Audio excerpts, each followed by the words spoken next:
2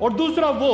جب وہ ایسی قوت ہوں گے جن سے کوئی بھی نہ لڑ پائے گا۔ یہ بھی واضح ہے کہ پہلے بھی ظلم کرنے ان سے یہ قوم زیادہ طاقتور تھی، اس لیے وہ ان سے لڑے نہیں تھے، صرف ان کا رستہ روکنے کے لیے ایک دیوار بنائی تھی، اور جب ان کا خروج ہوگا تو وہ اس قدر طاقت پکڑ جائیں گے کہ دنیا میں ہر 1000 میں سے 999 افراد یاجوج و ماجوج کے ساتھ شامل ہوں گے۔ کوکسس کے وہ پہاڑ جہاں یاجوج و ماجوج کو قید کرنے کا بیان ہوا، سینکڑوں سال سے لوگ سفر اور تحقیقات کے لیے وہاں اور دیگر مقامات پہ متعدد نظریات کے ساتھ سامنے آ چکے ہیں، جن میں سے ایک نظریہ یہ بھی ہے کہ ان علاقوں میں ایک خضر سلطنت قائم تھی جہاں کئی قبائل نے یہودیت اختیار کر لی تھی اور یہ یورپ جاتے مسلمان قافلوں کا رستہ روکتے تھے۔ کیون ایلن بروک کی کتاب The Jews of خزریہ میں اس سلطنت کا تفصیلاً ذکر ہے، اور یہ بھی بیان ہوا ہے کہ کس طرح وہ مسلمان فوجیں جو بازنطینی اور اہل فارس کو شکست فاش دینے میں کامیاب ہو جاتی، وہ ان اہل خزر کے سامنے ناکام ہوتی۔ بڑی تعداد سے اس علاقے سے پہلے یہودی روس اور یورپ اور پھر اسرائیل کو ہجرت کر گئے، اور کئی علماء کے نزدیک یاجوج و ماجوج بھی سلطنت خزر کے علاقے میں قید ہو گئے تھے، اور وہاں مقیم مختلف مذاہب کے لوگوں کا باہمی اتحاد جو آج مسلمانوں کے خلاف دنیا بھر میں ہمیں نظر آتا ہے، اس نے وہیں جنم لیا۔ ایک تشریح یاجوج و ماجوج کی جانب سے اہل زمین پہ غلبہ پانے کے بعد آسمانوں کی طرف تیر برسانے کی یہ بیان ہوتی ہے کہ یاجوج و ماجوج چونکہ آپس میں بھی لڑتے ہوں گے، اس لیے وہ اس مرحلے پہ جدید خلائی جنگ یا اسٹار وارز میں بھی الجھیں گے۔ جدید روس خزر کے باشندوں کی نسلوں کی کثرت رکھتا ہے، جبکہ ہجرت کرتے خزر یورپ، اسرائیل اور امریکہ میں عیسائیت یا یہودیت اختیار کر چکے ہیں، تو یہ بھی امکان ہو سکتا ہے کہ آخر الزماں میں روس یا رشیا کی علامت یاجوج اور مغربی اتحاد کی علامت ماجوج ہیں، جن کے درمیان بھیانک جنگ سے دنیا کی بڑی آبادی ختم ہو سکتی ہے۔ چند علماء کے نزدیک یاجوج و ماجوج مستقبل میں نہیں بلکہ خاموشی سے عرصہ دراز پہلے ہی آزاد ہو چکے ہیں، کیونکہ کہیں کوئی طویل آہنی دیوار دنیا میں نظر نہیں آتی، بلکہ وہ دنیا کے فکری اور ذہنی انتشار اور نفرتوں کا استعارہ ہے۔ ایک نئے ورلڈ آرڈر کی صورت میں جہاں مختلف قومیں ایک دوسرے کے مد مقابل سفارہ ہو رہی ہیں۔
شخصیات یاجوج و ماجوج کے خروج ہو جانے پہ بزد ہیں،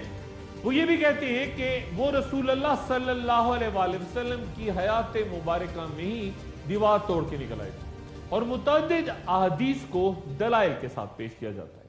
ام المومنین حضرت زینب رضی اللہ تعالی عنہا فرماتی ہے کہ رسول اللہ صلی اللہ علیہ وآلہ وسلم نے فرمایا کہ عربوں کے لیے تباہی ہے اس شر سے جو کہ بہت قریب آ چکا ہے۔ آج یاجوج و ماجوج کی دیوار میں اتنا سوراخ کھول دیا گیا ہے، اور پھر آپ صلی اللہ علیہ وآلہ وسلم نے انگوٹھے اور ساتھ ملی ہوئی انگلی کا حلقہ بنا کے دکھایا۔ حضرت زینب رضی اللہ تعالیٰ عنہ فرماتی ہیں کہ یا رسول اللہ، کیا ہم اس وقت ہلاک ہو جائیں گے، حالانکہ ہم میں بہت سے نیک لوگ موجود ہوں گے، تو آپ صلی اللہ علیہ وآلہ وسلم نے فرمایا کہ ہاں تب خباثت بہت زیادہ ہو جائے گی۔ گویا غالباً اسی روز یاجوج و ماجوج کا رستہ کھل گیا تھا۔ اور پھر ایک اور حدیث حضرت ابو ہریرہ رضی اللہ تعالیٰ عنہ سے یوں روایت ہے کہ رسول اللہ صلی اللہ علیہ وآلہ وسلم نے فرمایا کہ یاجوج و ماجوج کے لیے دیوار میں سوراخ کر دیا گیا، اور پھر حضرت ابو ہریرہ رضی اللہ تعالیٰ عنہ نے اپنے ہاتھ کی انگلیوں سے 9 کی گرہ بنا کے دکھائی۔ یاجوج و ماجوج کی رہائی کی ایک اور علامت پوری دنیا اور خصوصاً بحر تبریہ کے پانی کا تیزی سے کم ہونا بیان کیا جاتا ہے۔ اگر جھیل کا پانی خشک ہو جائے تو یہودی سمندر کے پانی کو میٹھا بنا کے استعمال کر سکتے ہیں، لیکن فلسطینیوں کے پاس کوئی متبادل موجود نہیں۔ اور جیسا کہ حدیث میں جھیل کا پانی یاجوج و ماجوج کے پینے کے باعث ختم ہونا بیان کیا گیا ہے، تو تیزی سے موجودہ دور میں یہاں پانی کی کمی کو بھی علامتی طور پہ اس حدیث سے تشبیہ دی جا سکتی ہے۔ اور پھر یاجوج و ماجوج کے بارے میں ایک اور انکشاف جو ہمارے سامنے ہے، جس بستی کو ہم نے تباہ کر دیا تھا اس کے باشندوں پر پابندی ہے کہ وہ وہاں نہیں جا سکتے جب تک کہ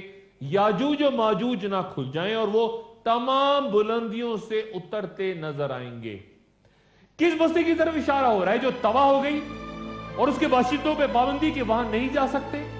ذہن صرف اور صرف پھر یروشلم کی طرف جاتا ہے جو کئی بار تباہ ہوا، لیکن اب وہاں اسرائیلی ریاست قائم ہے، یہودی واپس آ کے آباد ہو چکے، اور ایسا تب ہی ہونا تھا جب یاجوج و ماجوج آزاد ہو چکے۔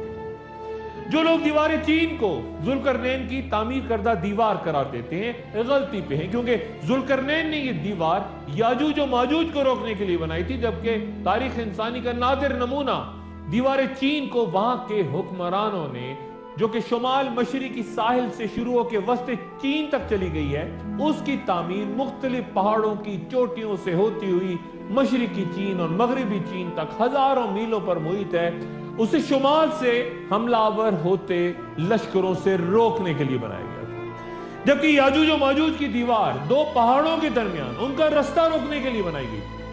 یاجوج و ماجوج کی دیوار کو آخر الزمان میں اللہ تعالیٰ وقت مقررہ پہ توڑیں گے، لیکن دیوار چین ماضی میں کئی دفعہ کئی مقامات پہ ٹوٹ چکی ہے۔ اگر یہ دیوار ذوالقرنین کی تعمیر کردہ دیوار، یاجوج و ماجوج کو روکنے کے لیے دیوار اگر کہیں موجود ہے تو ہمیں نظر کیوں نہیں آتی؟ ایک وقفے کے بعد دوبارہ حاضر ہوتا ہے۔ خوش آمدید۔ زمین کے تمام حصوں کی معرفت اور ان میں موجود ساری مخلوقات کا احاطہ محض اللہ تعالیٰ ہی کے اختیار میں ہے، جس نے اپنے علم سے ہر چیز کی لاج رکھی۔ اگر ہم یاجوج و ماجوج کی دیوار یا دجال کی جگہ یا دیگر مخلوقات کو معلوم نہیں کر سکتے، ڈھونڈ نہیں سکتے، تو اس کا ہرگز مطلب یہ نہیں کہ وہ موجود نہیں۔ ہو سکتا ہے اللہ تعالیٰ نے خود ہی لوگوں کو یاجوج و ماجوج اور ان کی دیوار کو اجل رکھا ہو۔ یہ بھی ممکن ہے کہ اللہ تعالیٰ نے ان کے اور لوگوں کے درمیان بعض ایسی اشیاء حائل کر دی ہوں جو انہیں دیکھنے میں روکتی ہیں، جیسا کہ بنی اسرائیل کے ساتھ ہوا جب اللہ تعالیٰ نے انہیں میدان تیہ میں بھٹکنے کے لیے چھوڑ دیا تو وہ زمین کے ایک چھوٹے سے حصے میں 40 سال تک بھٹکتے رہے اور لوگوں کو ان کے بارے میں علم ہی نہ ہو سکا، حتیٰ کہ وہ مدت ہی ختم ہو گئی۔ اس وحشتناک صحرا میں سارا دن ساری رات وہ ایک ہی جگہ گھومتے رہتے، لیکن کوئی فاصلہ کوئی مسافت طے نہیں کرتا۔ بالکل ایسا ہی کچھ معاملہ برمودا ٹرائنگل کا بھی ہے، جس کا ذکر آگے گفتگو میں آئے گا۔ حضرت ابو ہریرہ رضی اللہ تعالیٰ عنہ سے روایت ہے کہ رسول اللہ صلی اللہ علیہ وآلہ وسلم نے فرمایا کہ لوگوں پر ایک وقت ایسا بھی آئے گا کہ آدمی اپنے چچا زاد بھائیوں اور رشتہ داروں کو بلا کر کہیں گے کہ جس جگہ آسانی اور سہولت ہو اس جگہ کوچ کر چلو، اور مدینہ ان کے لیے بہتر ہے، کاش وہ لوگ جان لیں۔ قسم ہے اس ذات کی جس کے قبضے میں میری جان ہے کہ اللہ اس کی جگہ وہاں اسے آباد فرمائیں گے جو اس سے بہتر ہوگا۔ آگاہ رہو کہ مدینہ ایک بھٹی کی طرح ہے جو خبیث چیز یعنی میل کچیل کو باہر نکال دیتا ہے، اور قیامت قائم نہیں ہوگی یہاں تک کہ مدینہ اپنے میں سے برے لوگوں کو باہر نکال پھینکے گا، جس طرح لوہار کی بھٹی لوہے کی میل کچیل کو نکال باہر پھینکتی ہے۔ گویا آخر زمان کی ایک بڑی نشانی یہ بھی ہے کہ لوگ مدینہ منورہ سے کوچ کرنا شروع کر دیں گے۔ مدینہ منورہ سرزمین حجاز کا مشرقی شہر ہے، بحر احمر کے ساحلوں سے 250 کلومیٹر دور۔ اس کا نام یثرب اور اس نام سے قرآن شریف میں بھی اسے پکارا گیا، اور یہ مسلمانوں کے لیے مقدس ترین مقام ہے مکہ معظمہ کے بعد، جو کہ 600 سال قبل مسیح سے آباد ہے، اور یہودیوں کے رومنوں سے شکست کے بعد یہاں کئی یہودی قبائل یروشلم سے آ کے آباد ہو گئے تھے۔ گمشدہ قبائل کے تذکرے میں یہ بات کہہ چکا ہوں۔ رومن شہنشاہ نیرو نے یہاں بھی یہودیوں کو قتل کرنے کے لیے اپنی فوجیں بھیجی تھی، لیکن کچھ یہودی بچ کے چھپ کے یہاں بسنے میں کامیاب ہو گئے تھے۔ جب رسول اللہ صلی اللہ علیہ وسلم مدینہ تشریف لائے تو شہر اتنا بڑا تھا جتنا آج مسجد نبوی۔ حضرت ابو ہریرہ رضی اللہ عنہ بیان فرماتے ہیں کہ رسول اللہ صلی اللہ علیہ وسلم نے فرمایا، تم لوگ مدینہ کو اچھے حال میں چھوڑ دو گے، پھر وہاں وحشی جانور یعنی درندے اور چرندے ہی چھا جائیں گے۔ یعنی آخر زمان میں لوگ تب مدینہ چھوڑ کر چلے جائیں گے جب وہاں پر رہائش کے مکمل امکانات موجود ہوں گے، یہاں کے پھل اچھے ہوں گے، زندگی بہت اچھی گزر رہی ہوگی کہ اچانک کوئی ایسا فتنہ اور سختی پیش آئے گی کہ لوگ مدینہ چھوڑ کے چلے جائیں گے۔ آہستہ آہستہ نقل مکانی کے باعث ایسا وقت آ جائے گا جب مدینہ خالی رہ جائے گا، ویران، کوئی ایک شخص بھی وہاں نہیں رہے گا، مساجد اور گھر کہیں کوئی انسان نہیں ملے گا، درندے اور حیوانات پھر رہے ہوں گے لیکن انہیں روکنے اور بھگانے والا کوئی نہیں رہے گا۔ آخر زمان کی ایک اہم علامت مدینہ منورہ کی مکمل ویرانی ہے، مکمل ویرانی۔ اگلی نشست میں ملاقات ہوگی۔ اپنا دوستوں، رشتہ داروں، گرد و نواح کے لوگوں کا سب خیال رکھیے گا۔ اللہ حافظ۔